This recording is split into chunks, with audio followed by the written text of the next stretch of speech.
না, আমি ঠিক আছি, ভালো আছি। আপনি এখানে কেন এসেছেন? আচ্ছা বলুন তো, একটা মেয়ে যখন সত্য কথা বলে কিন্তু সেই সত্যকে মিথ্যা বানিয়ে দেওয়া হয়, তখন সে কোথায় যাবে, কার কাছে যাবে, কে তাকে বিশ্বাস করবে? আজকের এই এপিসোডে আমরা দেখলাম ডিএনএ টেস্টের রিপোর্ট এসেছে, আর সেই রিপোর্ট বলছে মেঘলার গর্ভের সন্তানের বাবা অনিক না। কিন্তু আমরা সবাই জানি এই রিপোর্ট সত্যি না, রিপোর্ট পরিবর্তন করা হয়েছে, টাকার বিনিময়ে সত্যকে মিথ্যা বানানো হয়েছে। তাহলে এখন প্রশ্ন হলো, এরপর কি হবে? আজকে আমরা পুরো গল্পটা বিশ্লেষণ করব। কোথায় এসে দাঁড়িয়েছে গল্প, কোন চরিত্রগুলো কোন দিকে যাচ্ছে, আর পরের পর্ব 19-এ কি কি হতে পারে সেটা নিয়ে আমি আজকে বিস্তারিত কথা বলবো। তো চলুন শুরু করা যাক। প্রথমে একটু পেছনে যাই। গল্পের মূল চরিত্র মেঘলা একটা সাধারণ মেয়ে, যার জীবন অনেক কষ্টের মধ্য দিয়ে গেছে। তার বিয়ে হয়েছিল অনিকের সাথে, কিন্তু অনিক মেঘলাকে ছেড়ে অন্য একটা মেয়েকে, বৃষ্টিকে ভালোবেসে ফেলে। এদিকে মেঘলা গর্ভবতী হয়। সে জানে এই সন্তান অনিকের, কিন্তু অনিক স্বীকার করতে রাজি না। সে বারবার বলছে এই সন্তান তার না। এই অবস্থায় মেঘলা মামলা করে, ডিএনএ টেস্টের দাবি করে। সে চায় সত্যটা প্রমাণ হোক, সে চায় তার সন্তানের পরিচয় হোক। কিন্তু এখানেই আসে বিশ্বাসঘাতকতার সবচেয়ে নোংরা অধ্যায়। অনিক বা বৃষ্টির পরিবার কেউ একজন টাকা দিয়ে ডিএনএ রিপোর্ট পরিবর্তন করিয়ে নেয়। 2 লক্ষ টাকার বিনিময়ে সেই ডাক্তার রিপোর্ট বদলে দেয়, আর রিপোর্টে আসে অনিকই সন্তানের বাবা না। এটা দেখে অনিক আরো নিশ্চিন্ত হয়ে যায়। বৃষ্টিও খুশি, আর মেঘলা ভেঙে পড়ে। তার আব্বা বিশ্বাস করেন মেয়েকে, কিন্তু সমাজ বিশ্বাস করবে না এটা মেঘলা ভালোই জানে। এরপর আমরা দেখলাম মেঘলা অফিসে গিয়ে বিদায় নেয়। সে আর অফিসে আসবে না বলে জানিয়ে দেয়। সে বলে, আমি জীবনে অনেক কিছু হারাইছি, আর হারাইতে চাই না। এই একটা সংলাপেই বোঝা যায় মেঘলা কতটা ভিতরে ভেঙে গেছে। কিন্তু এখানে একটা বড় টুইস্ট আছে। আমরা জানলাম মেঘলা আসলে সালিমা গ্রুপ অফ কোম্পানির চেয়ারম্যানের একমাত্র মেয়ে, 5,000 কোটি টাকার উত্তরাধিকারী। সে বস্তির মেয়ে না, সে অনেক বড় পরিবারের মেয়ে। আর এখানেই গল্পের দ্বিতীয় অধ্যায় শুরু হওয়ার ইঙ্গিত পাচ্ছি আমরা। এখন একটু প্রতিটা চরিত্র নিয়ে আলোচনা করি, কারণ গল্পের পরবর্তী অংশ বুঝতে হলে চরিত্রগুলো ভালোভাবে বুঝতে হবে। মেঘলা এই গল্পের সবচেয়ে জটিল এবং সবচেয়ে শক্তিশালী চরিত্র। দেখুন, একটা মেয়ে যে সত্যি কথা বলছে, মামলা করছে, ডিএনএ টেস্ট করাচ্ছে, সে হেরে যাচ্ছে কারণ অপরপক্ষ টাকা দিয়ে সত্য ঢেকে দিচ্ছে। এরকম পরিস্থিতিতে মানুষ সাধারণত দুটো কাজ করে, হয় সম্পূর্ণ ভেঙে পড়ে, নয়তো আরো শক্ত হয়। মেঘলার চরিত্র এখন পর্যন্ত যেভাবে গড়া হয়েছে, সে মেয়ে সহজে হার মানার না। সে মামলা করেছে, এটাই প্রমাণ। তার আব্বার কাছে কাঁদলেও শেষমেশ সে লড়াই ছাড়ে না। তবে এই মুহূর্তে সে অনেক একা, আর একাকিত্ব মানুষকে কখনো কখনো ভুল সিদ্ধান্ত নিতে বাধ্য করে। অনিক মূলত একটা দুর্বল চরিত্র। সে নিজে হয়তো সরাসরি খারাপ মানুষ না, কিন্তু সে পরিস্থিতির কাছে বারবার হেরে যাচ্ছে। বৃষ্টির প্রতি তার ভালোবাসা আছে, কিন্তু সেই ভালোবাসা তাকে অন্ধ করে দিয়েছে। ডিএনএ রিপোর্ট দেখে সে বলল, কাগজ কখনো মিথ্যা বলে না, মিথ্যা বলে মানুষ। এই কথাটা খুব ইন্টারেস্টিং, কারণ আসলে এক্ষেত্রে কাগজই মিথ্যা বলছে, আর মানুষ, মেঘলা, সত্য বলছে। অনিকের ভেতরে কোথাও না কোথাও একটা সন্দেহ আছে। সেই সন্দেহটা পরবর্তীতে বড় ভূমিকা রাখবে। বৃষ্টি চরিত্রটা এখন পর্যন্ত অনেকটা একমাত্রিক। সে অনিককে চায়, মেঘলাকে সরাতে চায়, কিন্তু তার ভেতরেও একটা অনিশ্চয়তা আছে। সে বলেছে, সত্যি কি ওই বাচ্চার বাবা তুমি নও?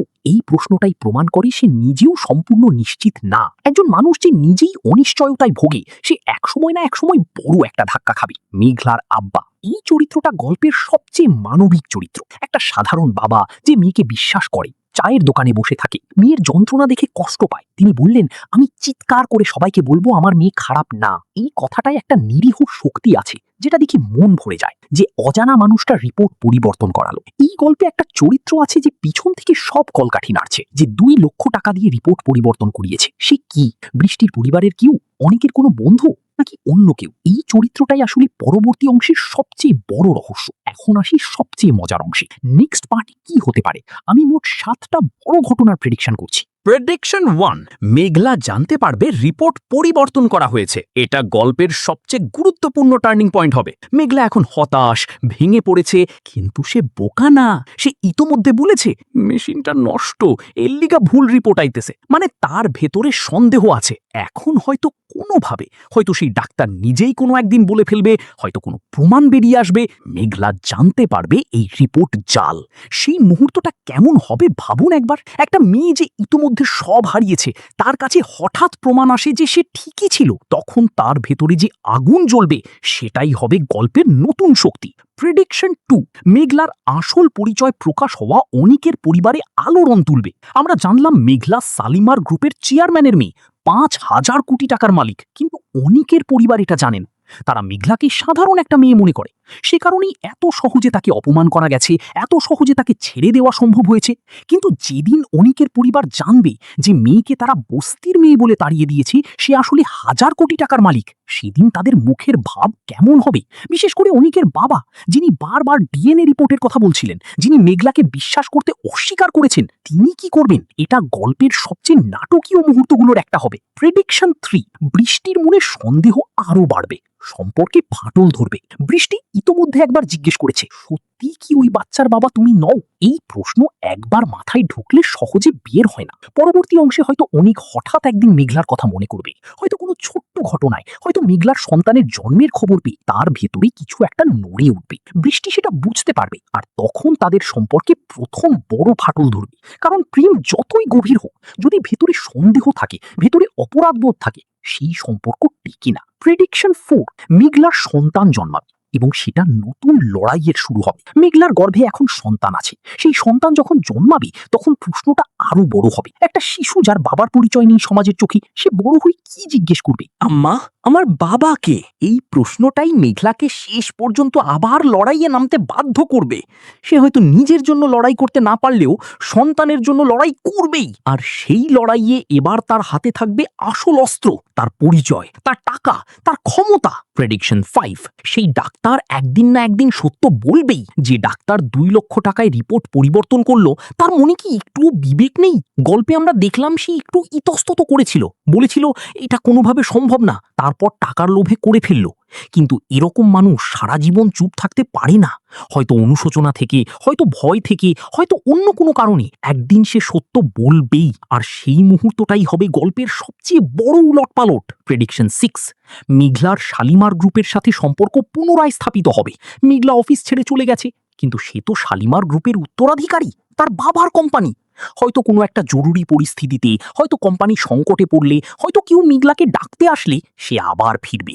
এবার আর সাধারণ কর্মচারী হিসেবে না, বরং আসল মালিক হিসেবে। সেই দিন যখন রাতুল সাহেবের মতো মানুষ, যে মেঘলাকে বস্তির মেয়ে বলেছিল, তার সামনে এসে দাঁড়াবে মেঘলা আসল পরিচয় নিয়ে, সেটা হবে গল্পের সবচেয়ে সুখের মুহূর্ত। প্রেডিকশন 7। শেষ পর্যন্ত অনেক জানবে সত্য, এবং সেটা তার জীবনে বিশাল পরিবর্তন আনবে। গল্পের শেষ দিকে অনেক সত্য জানবে। ডিএনএ রিপোর্ট যে জাল ছিল সেটা প্রমাণ হবে, আর সে বুঝতে পারবে মেঘলা সত্যি কথাই বলেছিল। সেই মুহূর্তে অনেক কি করবে? তার সামনে দুটো পথ থাকবে। এক, সে নিজেকে সংশোধন করার চেষ্টা করবে, মেঘলার কাছে ক্ষমা চাইবে, সন্তানের দায়িত্ব নিতে চাইবে। 2, কিন্তু মেঘলা তাকে ক্ষমা করবে কিনা, সেটাই হবে সবচেয়ে বড় প্রশ্ন। কারণ মেঘলা যে কষ্ট পেয়েছে, যে অপমান সহ্য করেছে, সেটা কি শুধু সরি বললে ঠিক হয়? এই গল্পটা যারা দেখছেন তাদের মধ্যে নিশ্চয়ই অনেক বিতর্ক হচ্ছে। একদল বলছেন মেঘলা একদম সঠিক কাজ করেছে, মামলা করা উচিত হয়েছে, কারণ সত্যের জন্য লড়াই করতেই হবে। আর একদল বলছেন এত ঝামেলায় না জড়িয়ে মেঘলার চলে যাওয়া উচিত ছিল, সন্তানকে নিয়ে নিজের মতো বাঁচতে পারত। কিন্তু আমি এখানে একটা কথা বলতে চাই, মেঘলা শুধু নিজের জন্য লড়ছে না, সে লড়ছে তার সন্তানের পরিচয়ের জন্য। একটা শিশু যখন বড় হবে, সে জানতে চাইবে তার বাবা কে। সেই প্রশ্নের উত্তর দেওয়াটা মেঘলার দায়িত্ব। তাই মেঘলার লড়াইটা আসলে মাতৃত্বের লড়াই, এটা প্রেমের গল্প না। এটা একজন মায়ের গল্প, যে তার সন্তানের জন্য সমাজের বিরুদ্ধে দাঁড়িয়েছে। আর এরকম গল্প সবসময় মানুষের মনে গভীরভাবে দাগ কাটে। এই পর্যন্ত গল্পে কিছু মুহূর্ত আছে যেগুলো সত্যিই অসাধারণ। প্রথম মুহূর্ত, মেঘলার আব্বা যখন বলেন, আমি চিৎকার করে সবাইকে বলবো আমার মেয়ে খারাপ না। এই একটা বাক্যে একজন বাবার সমস্ত ভালোবাসা ধরা পড়ে। একজন সাধারণ মানুষ, যার তেমন কোনো ক্ষমতা নেই, টাকা নেই, কিন্তু তার কাছে আছে বিশ্বাস, মেয়ের প্রতি অটল বিশ্বাস। এটাই তার সবচেয়ে বড় শক্তি। দ্বিতীয় মুহূর্ত, মেঘলা যখন ডাক্তারের পায়ে পড়ে বলে, আমার এই শরীরে কেউ কোনোদিন অনেক ছাড়া স্পর্শ করার সুযোগ পায় নাই, এই কথাটা মন ছুঁয়ে যায়। একটা মেয়ে যে জানে সে সত্য বলছে, কিন্তু কেউ বিশ্বাস করছে না, তার কষ্টটা কতটা গভীর হতে পারে সেটা অনুভব করা যায় এই মুহূর্তে। তৃতীয় মুহূর্ত, অফিসে বিদায়ের দৃশ্য। মেঘলা যখন বলে, আমি আর কিচ্ছু চাই না, একটু শান্তি চাই, এখানে একটা ক্লান্তি আছে। একটা মানুষ যখন সব লড়াই লড়তে লড়তে শেষে শুধু শান্তি চায়, সেটা দেখে মন ভারী হয়ে যায়। চতুর্থ মুহূর্ত, অনিকের সেই বাক্য, কাগজ কখনো মিথ্যা বলে না, মিথ্যা বলে মানুষ। এটা একটা ভয়ানক আইরনি।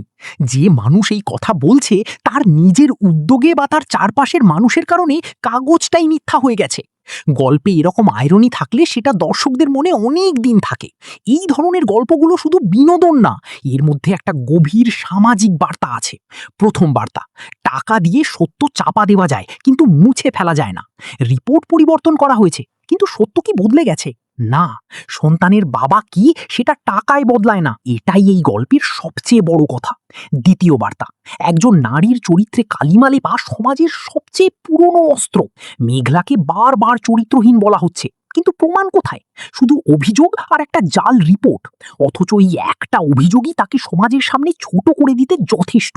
এটা আমাদের সমাজের একটা বড় সমস্যা। তৃতীয় বার্তা, বাবা মায়ের বিশ্বাস একটা সন্তানের সবচেয়ে বড় শক্তি। মেঘলার আব্বা আম্মা তাকে বিশ্বাস করেন। এই বিশ্বাসটুকুই মেঘলাকে এতদিন টিকিয়ে রেখেছে। যদি পরিবারও বিশ্বাস না করত, তাহলে মেঘলা হয়তো অনেক আগেই ভেঙে পড়তো। তো বন্ধুরা, এই হলো আমার বিশ্লেষণ এবং প্রেডিকশন। আমার মতে এই গল্পের সবচেয়ে বড় শক্তি হলো মেঘলার চরিত্র। একটা মেয়ে যে কখনো থামে না, যে সত্য জানে এবং সেই সত্যের জন্য লড়তে থাকে, এরকম চরিত্র দর্শকদের অনুপ্রাণিত করে। আর গল্পের সবচেয়ে বড় দুর্বলতা হলো অনিকের চরিত্রটা এখনো একটু একমাত্রিক লাগছে। সে শুধু অবিশ্বাস করছে, অস্বীকার করছে, কিন্তু তার ভেতরের দ্বন্দ্বটা আরো ভালোভাবে দেখালে গল্পটা আরো গভীর হতো। নেক্সট পার্টে আমি সবচেয়ে বেশি দেখতে চাই মেঘলা কিভাবে জাল রিপোর্টের সত্যটা জানতে পারে, আর সেই মুহূর্তে সে কি করে। কারণ একটা মানুষ যখন দীর্ঘদিন অন্যায়ের শিকার হয়ে হঠাৎ শক্তি ফিরে পায়, সেই মুহূর্তটা দেখার জন্যই আমরা গল্প দেখি। আপনারা কি মনে করেন নেক্সট পার্টে কি হবে বলে আপনাদের ধারণা? কমেন্ট করে জানান।